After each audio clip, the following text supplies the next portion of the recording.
أعوذ بالله من الشيطان الرجيم. بسم الله الرحمن الرحيم. إذا وقعت الواقعة ليس لوقعتها كاذبة خافضة رافعة.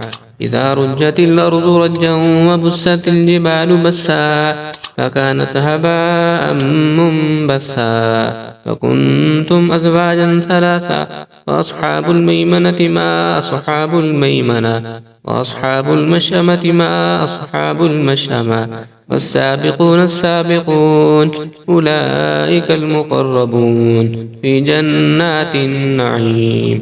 ثلة من الأولين وقليل من الآخرين على سرر موضونة متكئين عليها متقابلين يطوف عليهم ولدان مخلدون بأكواب وأباريق وكأس من معين لا يصدعون عنها ولا ينزفون وفاكهة مما يتخيرون ولحم طير مما يشتهون وحور عين كأمثال اللؤلؤ المكنون جزاء بما كانوا يعملون. لا يسمعون فيها لغوا ولا تأثيما إلا قيلا سلاما سلاما. وأصحاب اليمين ما أصحاب اليمين في سدر مخضود وطلح منضود وظل ممدود وماء مسكوب وفاكهة كثيرة لا مقطوعة ولا ممنوعة وفرش مرفوعة. إنا أنشأناهن إنشاء فجعلناهن أبكارا عربا أترابا لأصحاب اليمين. ثلة من الأولين وثلة من الآخرين.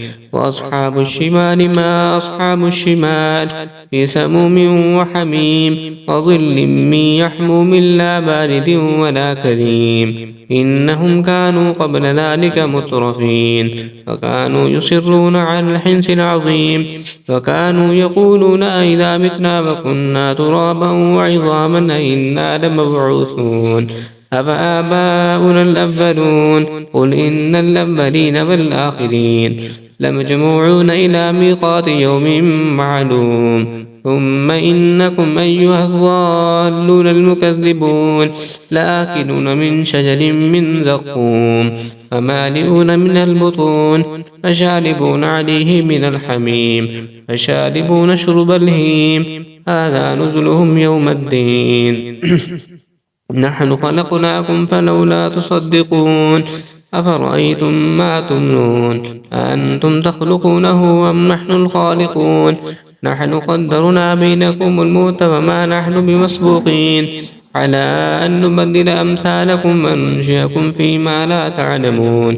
ولقد علمتم النشأة الأولى فلولا تذكرون. أفرأيتم ما تحرثون أأنتم تزرعونه أم نحن الزارعون. لو نشاء لجعلناه حطاما فظلتم تفكهون إنا لمغرمون بل نحن محرومون. أفرأيتم الماء الذي تشربون أأنتم أنزلتموه من المزن أم نحن المنزلون. لو نشاء جعلناه أجاجا فلولا تشكرون. أفرأيتم النار التي تورون أأنتم أنشأتم شجرتها أم نحن المنشئون. نحن جعلناها تذكرة ومتاعا للمقوين فسبح باسم ربك العظيم. فلا أقسم بمواقع النجوم وإنه لقسم لو تعلمون عظيم. إنه لقرآن كريم في كتاب مكنون لا يمسه إلا المطهرون تنزيل من رب العالمين. أفبهذا الحديث أنتم مدهنون وتجعلون رزقكم أنكم تكذبون. فلولا إذا بلغت الحلقوم وأنتم حينئذ تنظرون ونحن أقرب إليه منكم ولكن لا تبصرون. فلولا إن كنتم غير مدينين ترجعونها إن كنتم صادقين. فأما إن كان من المقربين فروح وريحان وجنة نعيم. فأما إن كان من أصحاب اليمين فسلام لك من أصحاب اليمين.